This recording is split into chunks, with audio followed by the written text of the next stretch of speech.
महान आचार्य चाणक्य ने कहा था कि जिस व्यक्ति ने यह समझ लिया कि क्या, कब, कहाँ और कितना बोलना है, तो उस व्यक्ति को सफल होने से कोई नहीं रोक सकता। ऐसे व्यक्ति की सफलता सुनिश्चित है। जिस तरह कमान से निकाला हुआ तीर लौटकर वापस नहीं आता, ठीक उसी तरह से मुंह से निकले हुए शब्द कभी वापस नहीं आते। शब्द और भाषा हथियार हैं और कमजोरी भी। सही समय पर सही शब्दों के प्रयोग से इंसान परेशानियों से बच सकता है, लेकिन बिना सोचे समझे बोले गए शब्द इंसान की मुसीबत को बढ़ा देते हैं। द्रौपदी का ये बोलना कि अंधे का पुत्र अंधा ही होता है, महाभारत के युद्ध का मुख्य कारण बना था। आज भी लोग अपनी जबान का इस्तेमाल दूसरों को नीचा दिखाने और खुद को बड़ा बताने के लिए करते हैं, लेकिन जो समझदार और सफल इंसान होते हैं वो ये अच्छी तरह से जानते हैं कि उन्हें किस वक्त कितना और क्या बोलना है। साइलेंट रहने का मतलब यह नहीं है कि आपको पूरे दिन एक भी शब्द नहीं बोलना है या चुपचाप रहना है। मौन का मतलब है कि बेवजह शब्दों का प्रयोग नहीं करना है। जहां जरूरत है वहीं ही बोलना है। अपने लक्ष्य पर ध्यान केंद्रित करना है। आज मैं आपको चुप रहने के 6 ऐसे फायदे बताऊंगा जिन्हें जानने के बाद आप आज से ही नहीं बल्कि अभी से उतना ही बोलोगे जितनी आपको जरूरत होगी। मौन लोगों का ध्यान खींचता है। महान आचार्य चाणक्य अपनी चाणक्य नीति में बताते हैं कि उन्होंने अपने हजारों शत्रुओं को अपनी खामोशी से परास्त किया था। वो खामोश रहकर अपने शत्रुओं को विचारों में उलझाए रखते थे और सही समय आने पर वह अपने दुश्मनों को ईंट का जवाब पत्थर से देते थे। साइलेंट यानी चुप्पी किसी तरह लोगों के अटेंशन को ग्रैब करती है। यह बात आप इस उदाहरण से समझ सकते हैं कि जब क्लासरूम में टीचर किसी विषय पर बात करते हैं तो स्टूडेंट उनकी बात को बिल्कुल ध्यान से सुनते हैं, लेकिन जब अचानक टीचर या स्पीकर बोलना बंद कर देते हैं तो सभी लोग आश्चर्य में पड़ जाते हैं। अरे क्या हो गया भाई, कम्युनिकेशन बंद क्यों हो गई? मैं जब स्कूल में था तब अक्सर ऐसा होता था और आपको साथ भी ऐसा हुआ होगा।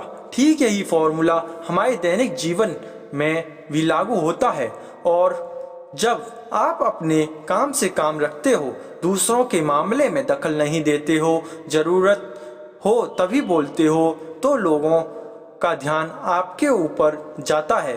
और अगर आप कम बोलते हो, जरूरत हो तभी बोलते हो, तो लोग आपकी बातों को ज़्यादा महत्व देंगे।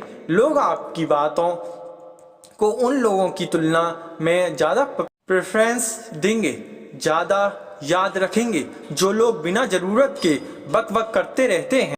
मौन बातचीत में मदद करता है। शांत रहना मौन भाव यानी नेगोटिवेट करते वक्त आपकी बहुत ज़्यादा हेल्प कर सकता है। बातचीत के दौरान जब आप अचानक चुप हो जाते हो और सामने वाले इंसान को जवाब नहीं देते हो, तो ये खामोशी उस दूसरे इंसान को ये सोचने पर मजबूर कर देती है कि आखिर आप क्या सोच रहे हैं। तो फिर इस चीज़ को आपको फ़ायदा उठाना है। सामने वाले को ये सोचने दें कि आप क्या सोच रहे हैं। मान लो आप कोई डील फाइनल कर रहे हो, ये सामने वाले पार्टी को जल्दी से यस या फिर नो कह कर जवाब मत दो। कुछ सेकंड का पोज लो।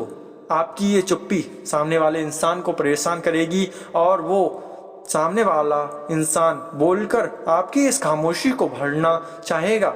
उनको सारी बातें बोलने दें, जिससे आपको बातचीत आगे बढ़ाने में मदद मिलेगी और आपका साइड बातचीत के दौरान ज़्यादा भारी रहेगा। तीसरा, मौन आपको विश्वास बनाने में मदद करता है। अगर आप एक मजबूत रिलेशनशिप बिल्ड करना चाहते हो तो उससे पहले आपको ट्रस्ट यानी विश्वास बिल्ड करना होगा। और विश्वास तभी बिल्ड होगा जब आप अपने सामने वाले इंसान की बातों को ध्यान से सुनोगे, यानी बातचीत के दौरान बोलोगे कम और सुनोगे ज़्यादा। ऐसा करने से दूसरे इंसान को लगेगा कि आप एक अच्छे इंसान हो, सामने वाले की बात को अच्छे से सुनते हो, किसी को भी नज़रअंदाज नहीं करते हो, और तभी तो वो आपके बातों को अच्छे से सुनेगा और ट्रस्ट बिल्ड होगा।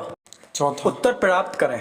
आपने ऐसे कई सारे लोगों को देखा होगा जो कोई प्रश्न पूछने के बाद रुकते ही नहीं हैं, अपने बक बक चालू रखते हैं या फिर दूसरे को बोलने का मौका ही नहीं देते। अगर आप भी ऐसा करते हो तो आपको दूसरे इंसान के पर्सपेक्टिव को जानने का मौका ही नहीं मिलेगा। लोग आपके प्रश्न का जवाब ही नहीं देंगे। इसलिए कोई भी प्रश्न पूछने के बाद आप साइलेंट हो जाओ और अपना ओपिनियन मत दो।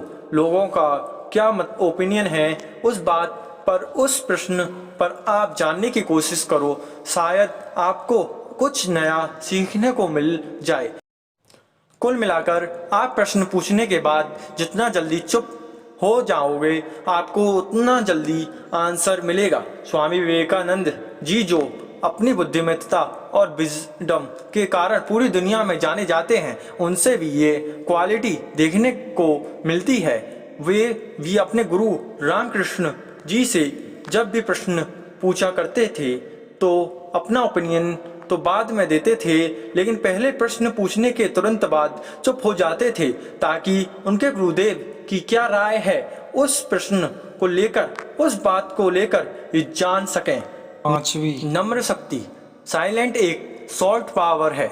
सॉफ्ट पावर मतलब एक ऐसी पावर से है जिसकी मदद से आप सामने वाले से बिना लड़े हरा सकते हैं। इसका सबसे बेहतरीन उदाहरण है महात्मा गांधी जी, जो कि सत्य और अहिंसा के मार्ग पर चले थे और बिना लड़े उन्होंने अंग्रेजों को धूल चढ़ाई थी। महात्मा गांधी जी जानते थे कि अगर हमने अंग्रेजों से लड़ाई की तो हम उनसे कभी नहीं जीत पाएंगे। उन्होंने सॉफ्ट पावर का इस्तेमाल किया और अंग्रेजों को हराया। कई बार लड़ने से और झड़ने से प्रॉब्लम सॉल्व नहीं होती, चुप रहने से और शांत हो जाने से प्रॉब्लम सॉल्व हो जाती है। छठा, विचारशील मौन। द क्वाइट बुक के ऑथर सुशिन चैन अपनी बुक में बताते हैं कि थॉटफुल साइलेंट कई सारी मुसीबतों से बचा सकती है। एक लड़का लैपटॉप खरीदने जा रहा था, तभी उसको रास्ते में वर्षों पुराना एक दोस्त मिलता है जो उसको बोलता है कि तुम जहां लैपटॉप खरीदने जा रहे हो उसी के पास में एक घर है, वहां से सामान डिलीवर कर देना। वह अपने दोस्त को ना नहीं बोलता है और उसका सामान ले लेता है, लेकिन जहां सामान डिलीवर करना था वो घर उस दुकान से काफ़ी दूर था। उसका बहुत सारा समय बर्बाद हुआ और आइटम को डिलीवर करने के बाद मैं जब वह दुकान पर पहुंचा तो वह दुकान बंद हो चुकी थी और उस समय उसे अपने दोस्त के ऊपर बहुत ज़्यादा गुस्सा आया। इसलिए हमें हमेशा हाँ नहीं कहना चाहिए, ना कहने और साइलेंट के पावर को समझना चाहिए। तो दोस्तों, इन सब बातों से आप ये समझ चुके होंगे कि साइलेंट में बहुत ज़्यादा पावर है। साइलेंट के पावर को कम नहीं समझना चाहिए। साइलेंट आपको बहुत सारी मुसीबतों से बचा सकती है और अगर आप भी इन बताई गई बातों को उतारते हो, जहां ज़रूरत हो वहीं बोलते हो, तो डेफिनेटली आपको बहुत ज़्यादा फ़ायदा होगा। और अगर आप भी साइलेंट रहते हैं तो मुझे पता है आप भी एक दिन सक्सेसफुल जरूर बनेंगे। और धन्यवाद हमारी वीडियो को अंत तक देखने के लिए। हम इस वीडियो को ज़्यादा से ज़्यादा शेयर करें और हमारे आने वाले वीडियो को जल्दी से जल्दी पाने के लिए हमारे चैनल को सब्सक्राइब करें, बेल नोटिफिकेशन को दबाएं और हमारी वीडियो को लाइक करें। धन्यवाद।